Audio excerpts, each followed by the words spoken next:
Hi, welcome once again to M5's English language learning program, Let's Speak English. I'm Gav Duncan and I'm here on your TV to help you learn English. Now, are you sitting comfortably? Yes? Good! And are you ready for today's lesson? Yes? Good! Okay, well, let's learn English together. And hello again, people. Hello and welcome to another day, another blast of English from the machine that likes to blast English at you. No, that doesn't mean that I'm a machine. Nothing like that. I'm flesh and blood. If you cut me, I bleed. And so, let me just ask you all, how are you all? Are you all having a good day so far? Yes? Well, let's hope so.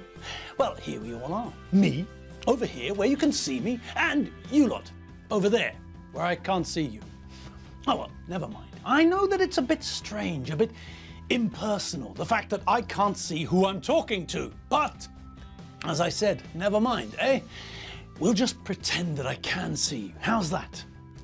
Well, to be honest, there isn't anything else that we can do, is there?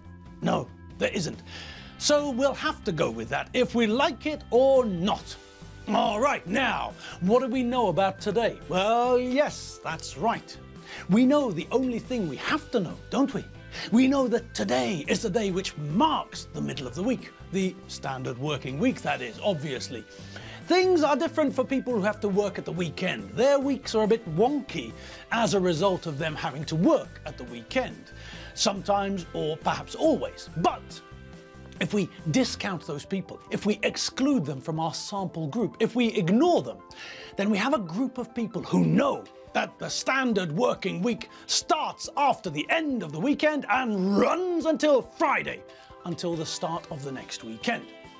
Our standard working week is 5 days long, and today, Wednesday, is the day which marks the middle of the week. But we all know that, don't we? Yes, I know it. For a start, you just heard me say it, and you all know it too, don't you? Yes, of course you do. You lot are fine, intelligent members of the community, people with brains, people who are able to discern, to distinguish, to recognize, to differentiate, to tell the difference between lots of things, including the days of the week. So, we all know that it's Wednesday, and that means that we know another couple of things too, doesn't it? Yes, it means that we know, we are aware, we are conscious, we understand, we recognize, we appreciate that this is the middle of the week. And more importantly, perhaps, we know that Enid should be coming in to talk to us. Enid, are you there? What-ho, Gav? What-ho, everyone? What a wonderful day it is today, don't you think? Blimey, Enid, what an entrance. Hello to you too. I'm not even going to bother asking you how you are. You're obviously as happy as Larry. Larry? Larry the llama? Is that whom you're referring to, Gav? No, not really. You must know that phrase, surely? No, I don't think I've ever come across that phrase. Is it a common phrase? Yes, I reckon you could say that. It's pretty common, yes. Which probably explains why I've never heard it. All right. Calm down, why don't you? Sorry, I just couldn't resist. You set that joke up so beautifully. That was better than if we'd practiced for weeks. Come on, that's why I've never heard it. All right, simmer down. Honestly, it's not a bad joke, but there's no need to milk it. Come on, that's why I've never... Ain't it? Enough! Pull yourself together. Good God, you're giggling like a schoolgirl. What's got into you? Oh, I don't know. Sorry, I feel very happy today for some reason, but don't let me wander from the point. What was this phrase of yours about then? Do tell. What? To be as happy as Larry? Is that the one you mean? Yes, that's the one. Tell me about it. Well, it just means that you're very happy. You're as happy as Larry, and Larry was very happy, so it's just another way of saying that someone is very happy. Okay, that's nice. But I do have one more question. You want to know who Larry is, don't you? No, not really. I assume that he's one of your friends, that llama chap. That's who you're referring to, surely. The happy llama, the one who's always in a good mood.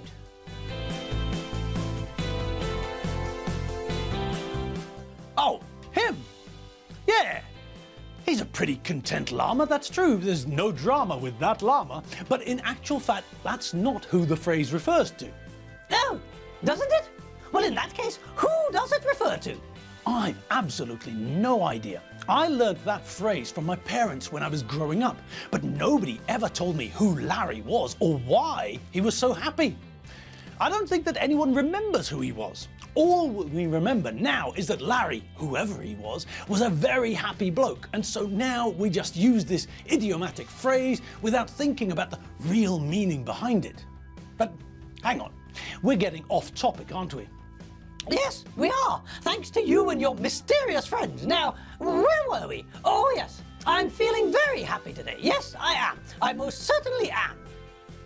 Well, that's a piece of good news, and no mistake. It's certainly a change from last week, I'll give you that. Well, certainly it's a change from the way you were last week when we first saw you. Yes, well, last week I was in a dark place. Well, not a dark place exactly, but in a darker place than I normally am. I was feeling frustrated about the problems I've got with Keith. And well, although you managed to cheer me up, I wasn't really that happy. I tried to put a brave face on it, but inside I was still quite perturbed by the situation before me, don't you know? Although, I have to say that your pep talk did improve my mood. Okay, well, that's nice to hear. I suppose that it's understandable, you feeling like the waves are closing over your head, but Enid, there's no need to put a brave face on it, is there? You know that you're amongst friends. You know that. Nobody's going to do anything but try to help you, and you know that too, deep down. Yes, you're absolutely right, Gav. And that's exactly what happened after I left here last time. I went to drown my sorrows with a couple of cocktails at the Ponzi Peacock, and I bumped into the gang. Oh, yes, and what happened? Did they all rally round like I said they would? Yes, yes, yes, yes. You were quite on the money with that prediction, Gav. Clem, Archie and Rupert pledged their support. And mark that, even Rupert. Yes, well, that's nice and all, but I was meaning to ask you about him. Yes? What about him? Well, what about the fallout of the bugging session? You still haven't told us what happened. Oh, no, that's quite right. I'm sorry. I had completely forgotten that I hadn't told you. I should have started with that. Sorry. Well, no harm, no foul, as the Americans say. Tell us now if you fancy. I will. Well, as I told you after the event, Rupert figured out that it was us straight away. Yes, you mentioned that, but how did he know that it was you and Clem? Well, the fact that he used to be a spy probably had something to do with it, don't you know? All that training and stuff. And what was the outcome of the whole mess? Well, it was a storm in a teacup, really. All Rupert had to do was reassure his old colleagues that it was just a couple of his friends messing about, nothing sinister at all. And what happened then? Well, I received a visit from a man in a suit. Blimey, secret agents in your garden. What did he say? Well, he was very polite. He explained that all he was doing was checking Rupert's story, and he asked me to tell him the whole story from start to finish. And did you? Why, of course I did. I'm not one to hold back information, especially if I'm being questioned by John Bond or whoever. James. Who? It's James. What's James? The name. It's James, not John. What name? Good Gordon Highlanders, Gab. What on earth are you on about? James Bond, not John Bond. We've been through this before. Really? Really, Gab? Is that really of the essence? Good grief. Talk about splitting hairs. Okay. Just to make sure that you're happy and content, I'm not one to hold back information, especially if I'm being questioned by James Bond or whoever. Happy? Yes, thank you. Do go on. Well, I've lost the thread now, thanks to your pointless interruption. What was I saying? You were saying that you had to explain yourself to the man in the suit. Oh, yes. I had to come clean. I had to admit what we'd done. I had to own up. I had to confess. I had to fess up. Crikey, Enid, fess up? Blimey, that's a bit of slang for you and no mistake. Yes, well, you know me, Gav. Down with the kids and all that. Eh? Come off it, Enid. Pull the other one. It's got bells on. What? Why the suspicion, Gav Duncan? What is it about me that suggests that I'm not down with the kids? Well, the fact that being down with the kids isn't really your thing, is it? I mean, you were in hysterics, rolling about the floor when there was the slightest suggestion of you being connected to anything common. Yes, I suppose that's true. All right, I'm not down with the kids. I don't even know where the kids are, if I'm being totally honest. But we're getting off the point again. True. Sorry, that was my fault. Do go on. You were telling us that you decided to fess up. Yes, I decided that it was time for me to come clean. It was time to make a clean breast of it. It was, as we've already heard, time to fess up. So, I grabbed the bull by the horns and revealed all to the man in the suit.